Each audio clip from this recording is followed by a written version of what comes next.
Letterpress printing has three distinct types of work. These are, first, composition, the preparation of the type or other matter to be printed for the presses. Second, press work, the actual printing of the composed matter on paper or some other substance. And third, bindery work, the folding or joining together of the printed sheets into various forms so that they may be sent to the public. In the composing room of a good-sized printing firm, the duties are divided among several employees, specializing in various phases of the work. The copy for jobs to be printed goes first to the markup man. The markup man must have a thorough knowledge of the art of printing. He decides what styles and sizes of type will produce an attractive result. He indicates the parts to be set by hand compositors and those to be set by machine operators. Although a great part of today's type is set mechanically, hand compositors are employed by all large commercial printing plants, newspapers, and publishing houses. Hand compositors usually set the large type, called display line, used in advertisements and other printed matter. Hand composition offers opportunities for artistic expression. Compositors who have the ability to create original ideas are highly paid craftsmen. The work requires manual dexterity, good eyesight, and thoroughness. Linotypes and other typesetting machines are used for the part of the copy called straight matter, consisting of many lines of the same length and size of type. The linotype operator manipulates a keyboard to assemble lines of characters, which come in contact with molten type metal to produce lines or slugs of type. These slugs are molded in the length required by the job. They are the right height for the presses, and the words are spaced correctly in the line. Linotype operators must work speedily and accurately, and be efficient in spelling, punctuation, word division, and printer's arithmetic. Some printing firms have monotype machines, which consist of two separate units, the keyboard and the casting machine. When the monotype keyboard operator presses the keys, punches driven by compressed air perforate a paper ribbon at the top of the machine. When the operator finishes, the ribbon is removed and placed in the casting machine.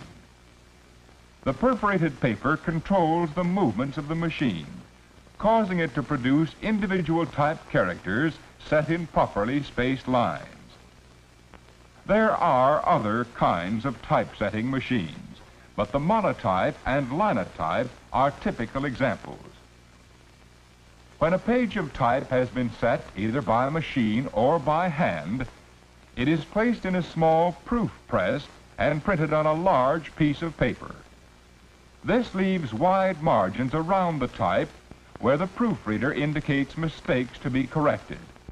It is the proofreader's responsibility to find all errors in spelling, punctuation, and typography. Large plants employ persons, usually women, who do nothing but proofread. But in some shops, this job may be done by the foreman or head operator. After mistakes have been corrected, all the type and engraved plates for a single page must be assembled. In large printing firms, this work is done by specialists called makeup men. In the lockup department, workers called stone men assemble many pages of type into single forms. But there are several different ways in which the matter to be printed is prepared for the presses. It all depends on the kind of press to be used. Platen presses are used on small jobs, such as letterheads or handbills. Some of these presses are hand-fed.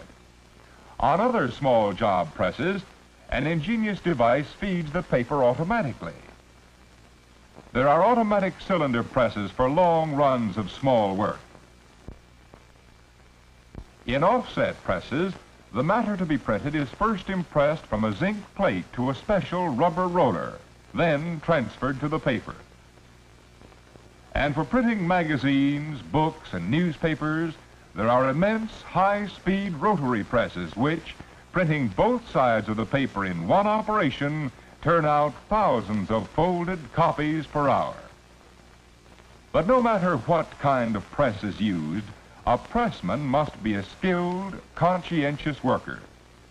He is in charge of expensive machinery and materials, and the quality of the work produced depends on his ability. Before a job can be printed, the pressman must make ready, that is, compensate for inequalities of pressure of the paper against the plate. This is done by building up portions of the impression surface with thin pieces of paper cut to the proper shape so that the pressure is equalized. A pressman must know how to adjust his press to all kinds of paper and secure mechanical accuracy throughout. He must have an eye for intensity of color and see that the inking is uniform at all times. And pressmen should be able to supervise assistants, for in many plants, an experienced man may be responsible for the proper functioning of several presses operated by apprentices. The printing trades acquire most of their new workers through apprenticeship or training on the job. Some vocational schools offer training which can be taken during apprenticeship or previous to it. Vocational school training alone does not always produce skilled workers, but it does enable a person to decide whether he is truly interested and suitable for the work. And the course of training is arranged to give the student a good background in printing. Usually a student starts with hand composition, because all of the fundamental principles of printing are derived from it. Through a series of prepared lessons, these principles are thoroughly fixed in the student's mind. The lessons include instruction in spelling, word division, proofreading, punctuation, and printer's arithmetic. After completing the hand composition course, a student is eligible for work in the press room. Here, he begins his study on a small hand-fed job press. After mastering it, he is advanced to the small automatic presses. But there is a great deal to be learned before a student can assume the responsibility of operating the large cylinder presses. Above all, he must thoroughly understand the mechanism. Thus, press work is particularly fitted for young men who like to work with machinery. Students studying to become linotype operators must have mechanical knowledge too, but here the emphasis is on speed and accuracy. Usually, anyone who has mastered the typewriter can learn to operate the linotype keyboard, but he must also learn composition.